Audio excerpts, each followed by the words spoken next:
Mais bon, on se laisse aller, vous savez, quand pendant des mois, vous faites des opérations plusieurs fois par semaine, et qu'il n'y a rien, ben on se relâche, on se dit c'est pas possible, et puis bon, non, si c'est possible, si c'est possible. Ben, disons que je ne suis pas tellement reparti parce que j'étais un petit peu, pas dorloté, mais j'étais un petit peu, comment dirais-je, le capitaine m'avait mis un petit peu de côté, quoi, étant donné que j'avais été blessé. Donc je ne suis pas reparti et je suis venu en France. Je suis venu en permission parce que mon père était gravement malade. J'ai eu un accident grave en France, donc c'est pour ça que je suis jamais retourné en Algérie. Donc j'ai pas... certainement que j'aurais peut-être certainement fait plus attention après. J'étais à l'hôpital, un jour je reçois une lettre de l'armée. J'avais été cité avec la croix de la valeur militaire et avec étoile de bronze. C'était une surprise agréable pour moi. Mais bon, je ne pensais pas à ça. Je me suis dit, bon, je n'en voyais pas tellement la portée. Et puis, comme j'étais à l'armée, j'ai eu une double fracture ouverte du tibia et péroné. Il y a eu un accident. Je suis resté à Moulins, à l'hôpital, puis au moment de partir, ils sont venus me chercher à Moulins avec une ambulance, ils m'ont emmené à Lyon, à l'hôpital des Genettes. Un jour, j'étais appelé au commissaire, au capitaine, je ne sais plus, capitaine, je ne sais plus. Le médecin qui m'a dit, oui, vous comprenez, parce que comme ça suintait, je marchais que de canne, il m'avait enlevé ma canne, je ne pouvais plus marcher. Alors j'ai eu du mal à marcher, il fallait que je longe les murs.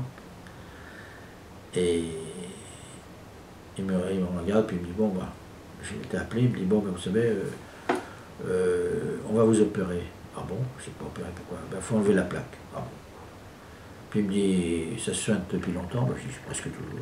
Bon, ben, allez hop, réformé temporaire, vous retournez chez vous. Ah bon. Alors le lendemain ou le surlendemain, quelques jours après, je ne sais plus, il y a un gars qui vient, il me dit, bon, Gourin sortant. Je dis, pardon? Il dit, oui, vous sortez? Je dis, comment ça je sors? Il dit, vous partez chez vous. Je dis, mais attendez, je n'ai pas demandé de venir ici, hein. Je dis, c'est vous qui êtes venu me chercher. Je ne veux pas le savoir. Je dis, je regrette, moi je reste ici. Bah, c'est ce qu'on va voir. Bah, je dis, peut-être, mais je dis, bah, ou vous m'emmenez au train, ou moi je peux pas marcher. Comment voulez-je m'en aille? J'avais tous les bagages d'abord. Enfin, finalement, il est revenu, il m'a dit, bon, bah, on vous accompagne au train avec l'ambulance. Donc on m'a mis dans le train et je suis rentré chez moi. Et de ce fait, je ne suis jamais retourné en Algérie. Je me rappelle, genre, quand j'étais à Moulins, je me retournais sans arrêt pour voir s'il n'y avait pas quelqu'un derrière moi. Et ça laisse des séquelles, c'est sûr. Bon, maintenant, c'est pas oublié, bien sûr, mais c'est quand même, ça s'est estompé, quoi, avec le temps. J'étais quand même écœuré de l'armée, hein. Il y avait la place. Et puis, je vous dis, un jour, un ami qui était président de l'UNCAFN à Moulins, qui m'avait dit, dis donc, tu as fait l'Algérie, tu as droit à quelque chose, je sais quoi, je droit à quoi? Il me dit, mais t'as pas de... Je dis, j'ai une citation. Comment ça, une citation? Ah bon? Puis on ne me l'avait jamais remise. Ben oui, puisque j'étais plus là. Ah mais attends, on va te la remettre sur les photos. Donc ça c'était à Moulins. On m'a remis la citation, j'ai fait partie de l'association. Et puis bon, ça c'était en 50, je sais pas, 58, 59 peut-être. Donc j'ai adhéré à cette association, l'UNC, AFN à l'époque. Et puis je suis venu à Paris, bon ben j'avais arrêté. Puis là j'avais un voisin, j'habitais rue Bargue, avec moi. J'étais marié bien sûr. Je suis marié, c'était quelques temps après ça. Donc je suis rentré à l'UNC, puis bon, ben, je me suis engagé dans cette association. Je suis devenu trésorier, et tout de suite même.